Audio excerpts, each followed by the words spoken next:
Olá pessoal, tudo bem com vocês? Para quem ainda não me conhece, meu nome é Igor e essa aqui é a Paçoca e hoje ela quer participar do vídeo, gente. A gente estava gravando aqui, começando a fazer os preparativos e ela não sai do pé. E, gente, essa semana muitas perguntas, né, no nosso Instagram, onde a gente faz algumas enquetes, a gente separa algumas caixinhas e nessas enquetes a pergunta que mais fizeram foi sobre o substrato. Então hoje eu vou mostrar para vocês de uma forma diferente como que a gente faz o preparo do nosso substrato aqui e vou mostrar outros dois tipos de substrato e você vai deixar aqui no comentário qual é o substrato que você acha que é o correto para as nossas suculentas. Então, vamos ao vídeo?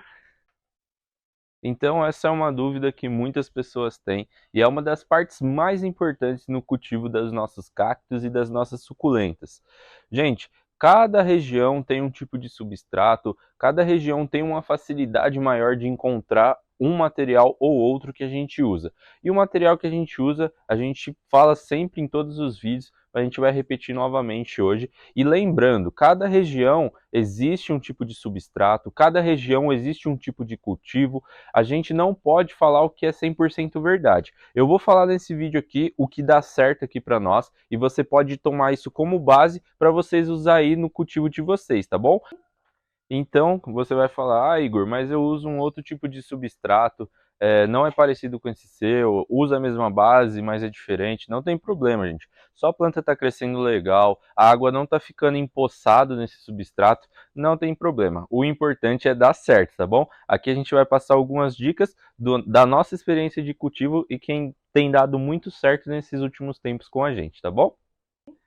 Então agora você vai deixar no comentário. Eu tô com dois tipos de, não vou dizer substrato, mas terra, tá? Aqui é uma terra bem argilosa que a gente pegou aqui, a gente estava fazendo os buracos, né, da estufa, e a gente pegou como base. Então esse vai ser a terra um.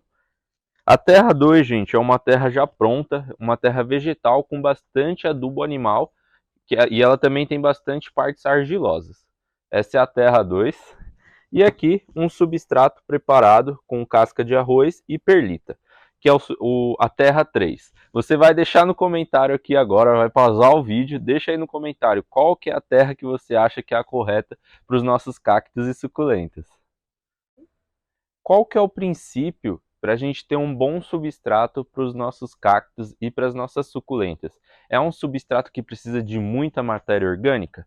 Não, não é necessário, porque muita matéria orgânica faz mal para as nossas cactos e para as nossas suculentas. Por quê? Ele atrai muitos fungos e outros tipos de insetos indesejáveis. Então, um cacto, a suculenta, ele não precisa de um solo rico em matéria orgânica. Vamos pensar lá na origem deles, que é o deserto. É um local onde eles vivem com poucos nutrientes. Então, o nosso substrato não precisa ter demasiadamente nutrientes. Então, esse é um dos princípios. Outro princípio, ele precisa ser bem soltinho. Então, ele não pode compactar, gente. Ele não pode formar aquele torrão. Não pode ficar aquela terra muito dura, porque as raízes não vão crescer. E com o não crescimento das raízes das nossas plantas, eles não vão absorver os nutrientes necessários e também não vai absorver a água necessária quando fizermos a rega.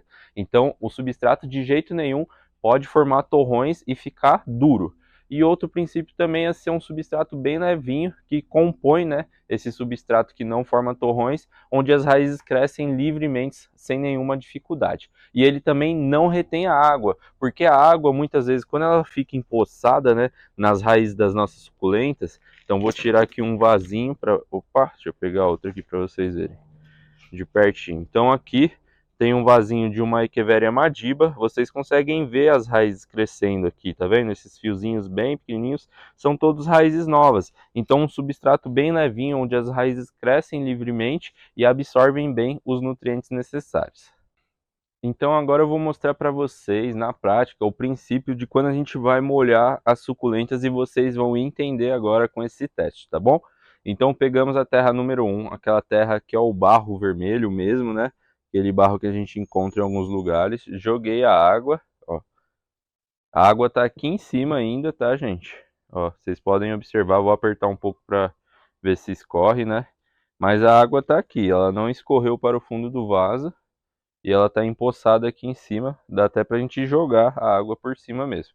Vou deixar ela aqui no cantinho para ela ir escorrendo aos poucos, tá?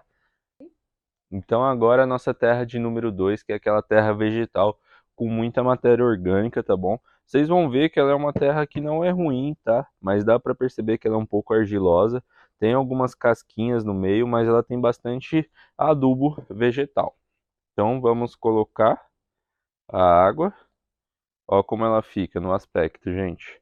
Ela tá absorvendo a água, ó. Começou a cair agora, um pouquinho. Mas vocês vão reparar no aspecto da terra que é bem diferente, tá vendo? Então ela logo absorveu, já está escorrendo para o fundo do vaso.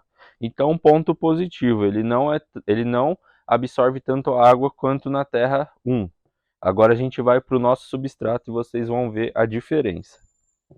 Então, agora a nossa terra que nós preparamos aqui, que é a terra de número 3, vou molhar aqui e vocês vão observar a diferença. Então coloquei a água, ó, e já logo escoou toda a água para o fundo do vaso. Então, conforme eu molho, a água já sai rapidamente. Então, a planta só vai absorver aquilo que é necessário para ela e o restante já vai logo para o fundo do vaso. E vocês vão observar também aqui o aspecto que fica bem diferente, né, da outra terra. Vocês vão ver que ela meio que chupa a água, né? A terra número 2, ela absorve bem a água, fica até um pouco mais expandida. Já o substrato adequado para as nossas suculentas é totalmente diferente, né? E a importância também de termos vasos com furos, tá, gente? É por isso, porque no caso a gente pode ter um substrato adequado, só que se a gente não planta num vaso com furos ou tem alguma obstrução na parte de baixo, o que que acontece? A água, por mais que ela escoa rapidamente, vai ficar empoçada do mesmo jeito. Então aquela terra argilosa, a água ainda está aqui em cima, não teve espaço para ela escoer ainda para o fundo do vaso, então ela se compacta muito fácil. A terra número 2, por mais que a água escorreu um pouco rápido para o fundo do vaso, a gente vê que ela reteve bem a água, né? E por mais que ela seja uma terra que não retenha, que você adicione alguns atributos como a perlita, a casca de arroz nela, ela vai se tornar um pouco drenável, porém, por ela ter muitos nutrientes, como adubo animal, não vai ser o ideal também para os nossos cactos e para as nossas suculentas. Já o nosso substrato, agora eu vou falar um pouquinho dele para vocês. Já mostrei em vários vídeos, mas vou falar de novo. A composição dele, gente. Esses grãozinhos brancos que vocês sempre perguntam não são pedriscos, tá bom? São um mineral, que é a perlita. Ela não retém água, tá? E tem um outro mineral que é parecido com ela, porém mais fino, que é a vermiculita. A vermiculita, ela já retém a água. Então, por exemplo, aqui, a gente está num clima mais fresco, a gente está em São Paulo, um clima onde não preciso de tanta absorção de água no substrato, então eu utilizo a perlita, porque ela vai fazer apenas a drenagem e a aeração do nosso solo. Agora, se você está num local mais quente, você precisa de mais água no seu substrato, eu aconselho você adicionar também um pouquinho da vermiculita, porque ela já retém a água. Então, dependendo da região que você cultiva, vai mudar também o seu substrato. A casca de arroz também muito essencial, tá, gente? Ela é carbonizada e ela também faz a aeração do solo. Ela não deixa com que o solo se compacte. Ela é muito boa para a gente fazer mudinhas também. Então, mudinhas de berçário, mudinhas recém decapitadas. Você pode usar bastante casca de arroz no substrato, né, em maior quantidade do que no substrato do dia a dia, porque ele facilita e ajuda muito no crescimento das raízes. E já essa parte preta do substrato é um composto que ele é feito por casca de pinos moída, tem uma parte orgânica também misturada, mas bem pouco. Então ele é uma base do substrato da Biomix para flores e folhagens, mas vocês encontram de outras marcas também aí na região de vocês. E no meio desse substrato a gente também adiciona carvão. Aquele carvão de churrasco mesmo, você pode pegar aquelas barras, tritura bem até chegar numa granulometria assim, e você pode misturar no seu substrato, só um pouquinho, não precisa ser muito. E o carvão você também pode usar para drenagem. É isso mesmo. Você não pode usar ele misturado no substrato e também no fundo do seu vaso você pode colocar alguns pedaços maiores de carvão. Aí você vai me perguntar, né? Ah, Igor, mas eu não encontro esses tipos de materiais aqui na cidade. É um pouco difícil, né? Fica um pouco longe, ou o frete é caro, né?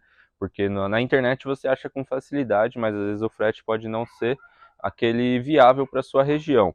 Então você pode substituir esses materiais por areia, só que não use aquela areia de construção que não é lavada, gente, porque ela pode conter alguns micro-organismos que vão fazer mal para sua planta. Pode ser que você, por exemplo, estou plantando na terra vegetal, Igor, não estou tendo problema. Tudo bem, só que com o tempo, gente, com o passar do tempo aí, ao longo dos meses, você vai observar que ele vai começar a compactar, então não tem jeito. Por mais que você tá dando certo agora no começo, conforme vai passando o tempo, você vai ter algum prejuízo lá na frente. Você pode não estar vendo, mas a raiz da sua planta não está se desenvolvendo legal, então é super importante estar sempre atento a isso, né? A gente às vezes vê uma planta linda, maravilhosa aqui por cima, mas às vezes por baixo ela pode estar sofrendo algum dano. E a areia, às vezes, ela traz algum dano que é o quê? Os nematóides, que são tipo umas batatas que formam nas raízes, que não é legal também. Então utilize areia de filtro de piscina, que é aquela já esterilizada, bem tranquilo de encontrar aí em casas de materiais, você encontra ela. Tem gente que usa até pedriscos, né? Aquele pedrisco natural no substrato também, não tem problema. É aquilo, é o teste, você vai testando, testando, testando, até você encontrar a fórmula mágica da sua coleção, né? Por exemplo, aqui eu tenho uma bandeja com algumas perles, algumas crássulas ovatas variegatas que a gente plantou já faz alguns meses. Eu vou puxar uma mudinha aqui, vocês vão ver como ela não compacta o solo, tá bom? Ó, tá vendo? Ela solta super facilmente e vocês vão ver que essa parte que está presa aqui é o torrão da planta, então é onde está as raízes da nossa suculenta. Então ela cresce livremente, vocês viram que o torrão da planta é tão grande que era bem maior do que ela, né? Essa é uma planta que a gente estava fazendo adaptação, né? E agora a gente vai passar ela para um vasinho, né? A gente vai plantar ela. E olha só, como as raízes dela estão grandes para o tamanho da planta. Então vocês viram que o substrato ele não compactou, com facilidade eu puxei e logo soltou, e por isso que é bom para o desenvolvimento das nossas suculentas. Por se tratar de um substrato bem drenável, muitas vezes você não precisa fazer aquela camada de drenagem, né, no fundo do vaso. Você pode plantar diretamente, ainda mais em vasos pequenos. Então aqui com tranquilidade, essa mudinha que eu retirei ali da bandeja, eu apenas seguro ela porque o vaso é um pouquinho mais alto e vou completando de substrato até chegar a uma quantidade ideal. Não vou apertando nem nada, tá, gente? Para as raízes ficarem bem soltinhas, não tem problema. Então vou só dando uma batidinha para o substrato ir se assentando e pronto. Tá aqui já um novo substrato, um novo lugarzinho para elas. E eu vou repetir esse processo com todas daquela bandeja, porque ali foi o intuito de rustificação da planta. Então deixei elas ali para elas se adaptarem ao sol pleno e conseguirem viver tranquilamente aqui no ambiente que a gente tem. Mas esse assunto vai ficar para um outro vídeo. E o vídeo de hoje foi esse. Eu espero que vocês tenham gostado. Se você gostou, não esquece de deixar aquele like, de compartilhar com seus amigos e familiares que gostam dessas plantas. Espero que vocês tenham entendido o conceito também. Não importa se você está usando algum outro tipo de substrato, se está dando certo aí no cultivo, é o que vale a pena, tá bom? Então essa é uma fórmula que está dando muito certo, que a gente já está usando há algum tempo e vem dado bastante resultado, bastante mudinha. As plantas estão crescendo lindas e maravilhosas por aqui, tá bom? Então, se você gostou, deixa o like. Se você é novo por aqui, se inscreve no canal, compartilha com seus amigos, deixa comentário e até o próximo vídeo, pessoal. Tchau!